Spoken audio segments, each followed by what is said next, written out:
Hello guys, welcome back to our channel. তো আমি আর মইনি আজকে যাচ্ছিলাম, মেকআপ বুকিং ছিল সেখানে।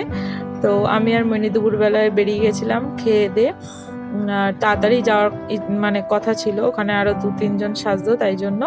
তো এখানে দেখো, ইনি হচ্ছে ব্রাইড, এনার আজকে রিসেপশন ছিল। তো সেই জন্যই আমাকে বুকিং করা হয়েছিল, আমি গেছিলাম। তো এখানে ওকে সাজানো শুরু করে দিয়েছি। লাইটসে একটু প্রবলেম হচ্ছিল, বাট ঠিক আছে, চালিয়ে নিয়েছি। আর অবশ্যই মেকআপটা দেখে বলো কেমন হয়েছে। জাস্ট হালকার, মানে ও বলেই ছিল যে হালকার মধ্যে করতে, তাই জন্য আমি খুব সাটেল মেকআপ করেছিলাম। বেসটা নর্মাল ওর টোনেই রেখেছি, আর হেয়ার স্টাইলটা আমার মতন একটু করার চেষ্টা করেছি। ও বলেছিল যে ফুলিয়ে বাদ দে, বাট যতটা পেরেছি আমি ততটা করেছি। তোমাদের ভালো লাগলে অবশ্যই কমেন্ট করো, আর একটু শেয়ার করো সবাই ফ্যামিলি ফ্রেন্ডসদের সাথে। আর তোমাদের যদি আমার মেকআপ ভালো লাগে তাহলে বুকিংও করতে পারো আমাকে। So thank you, by.